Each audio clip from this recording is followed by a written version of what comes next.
Ya estamos en la parte 4, por así decirlo, de este tema. Para llegar al diseño universal, fíjense, tuvimos que ver lo que son los principios de igualdad, diferencia, equidad, ¿sí? Igualdad en derechos y en dignidad. Somos diferentes, que es la diversidad, somos diferentes y somos semejantes. Ya vimos el sustento en cuanto a norma de control y en cuanto a la ley, el artículo tercero y la nueva ley general de la educación a partir del artículo 61, después del artículo 60 hasta el 68, cuando se ve eso de la equidad y la inclusión. Muy bien. El tema 3 de esta presentación, que vendría siendo la parte 4 del video, habla de la primer práctica inclusiva, las barreras redactadas en positivo. Ya vimos este esquema. Vamos a abrir el formato de barreras redactadas en positivo y los factores agrupados por eh, aspectos de cultura, práctica y política, que son los tres ámbitos de la inclusión. Este se propuso desde hace un año, llegábamos hasta el factor y los ejemplos, que podría haber más ejemplos, pero pusimos esos. Y luego su redacción en positivo para declarar en positivo. No es lo mismo decir, no me gusta el cigarro porque huele bien feo y todas las cosas negativas, a decir, ¿sabes qué? Prefiero un lugar fuera de humo de tabaco. Y ya con eso expresé que era lo que quería, moví a obrar en positivo y se logró lo que yo quería, en lugar de decir de manera negativa las cosas. En ese sentido iba esto. Muchos dicen, son acciones. Para mí yo la veo como si fueran acciones. No, no son acciones. Es una barrera redactada en positivo, porque considerar que se está tratando con una persona y no con una condición no es ninguna acción.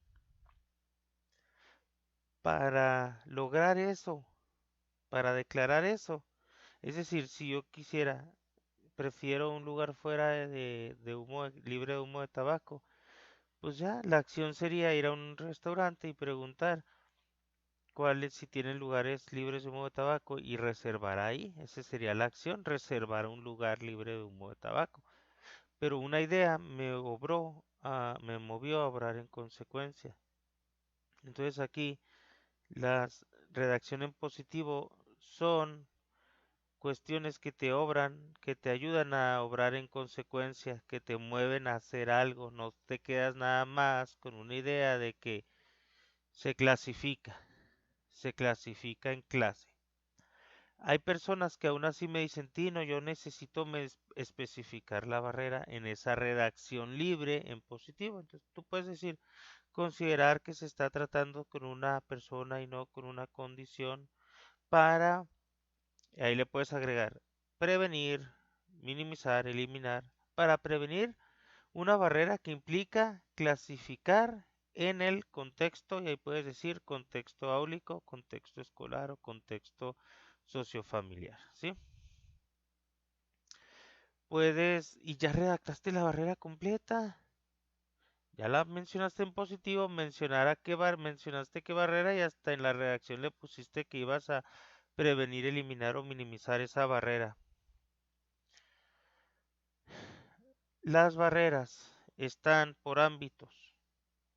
Los factores se dividen en tres grandes ámbitos. La cultura se crea, ámbito de la cultura. Las puedes detectar por el factor actitudes, conocimientos e ideologías. Los estereotipos y los prejuicios son parte de las ideologías. Por ejemplo, ese niño es güerito y ojos azules, él no tiene hambre. Ah, caray, ¿por qué? Pues porque los güeritos de ojos azules nunca pasan hambre. Ese es un prejuicio, es un estereotipo, ¿sí?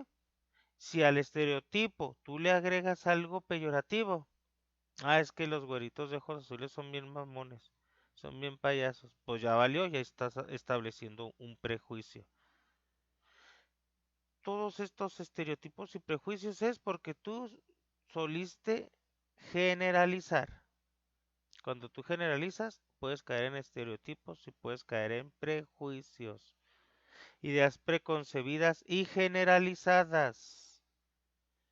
Ideas preconcebidas y generalizadas respecto al estado o condición de una persona.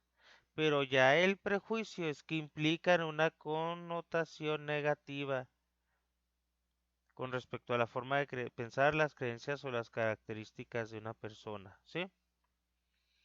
Ok, aguas con esas son barreras, actitudes, conocimientos e ideologías. El que pienses, ay no, los niños con aptitud sobresaliente son bien inteligentes y tienen que sacarse eso en todo.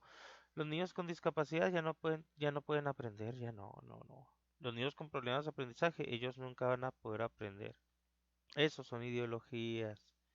A los niños indígenas son bien burros todos. Y nada que llegó una persona que es doctora y es indígena y que tiene que ser indígena, podría ser de la raza o del color de piel que sea, y eso qué, o sea, todos tienen la capacidad de ser alguien en la vida y esforzarse y tienen la misma oportunidad, el mismo derecho, tienen el mismo derecho de estudiar medicina que todos.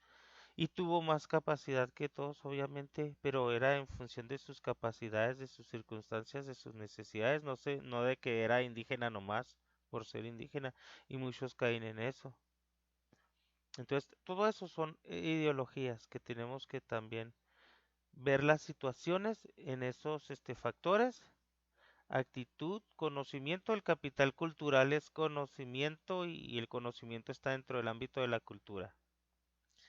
Que obviamente si es desconocimiento de algunas cuestiones, pues tiene que ver con barrera, obviamente.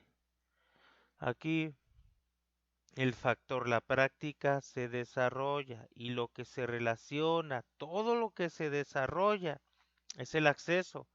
Tú ves una escuela, de repente hay un desarrollo ahí porque ya hay rampas, ya hay un desarrollo tecnológico, ya hay letreros en braille, hay tecnología que permite imprimir en braille, etcétera, etcétera, y ya tiene el relieve ahí, ¿sí? Entonces está el factor acceso, está el factor currículo, que se refiere al que enseñar y evaluar, que la falta de adecuaciones al currículo pues son barreras. Está el factor metodología, que tiene que ver con la didáctica también, y la organización, porque la organización también es algo que se desarrolla. Lo que se establece es la política. La normatividad es un factor.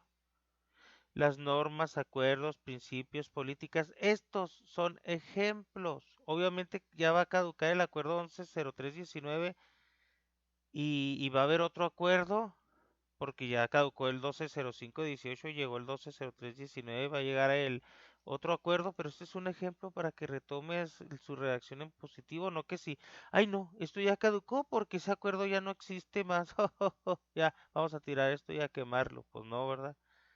Entonces toma en cuenta esto. Ay, el acuerdo 100518, ay, de las horas lectivas.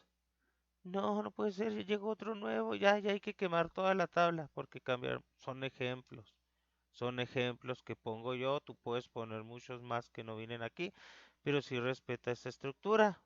Si te fijas, empiezan con un verbo aquí. Sensibilizar y dar a conocer el anexo 6 de las normas de control escolar a los docentes. ¿Por qué? Porque la falta de esa normatividad era una barrera, etcétera. Luego está el factor comunicación que tiene que ver con el feedback, con la asertividad y si es escasa o nula. Y este factor, la bibliografía son estas dos personas, Castellanos Martínez Claudio Ibet, Tobar Rivas Marisol, 2013, curso taller de asertividad. Todo de ahí salió de un documento. que habla sobre asertividad, comunicación asertiva. La asertividad, el feedback, la retroalimentación positiva tiene que ver con todos los tres ámbitos de práctica, cultura y política. Y como tiene que ver con la práctica, cultura y política, por eso es transversal.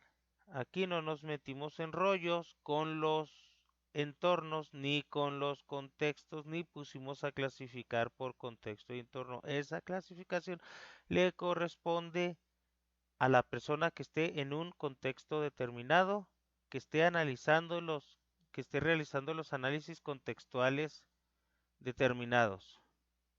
No es algo que yo ATP de antemano se los voy a poner aquí. ¿Sí? Ok. Este es una propuesta de barreras redactadas en positivo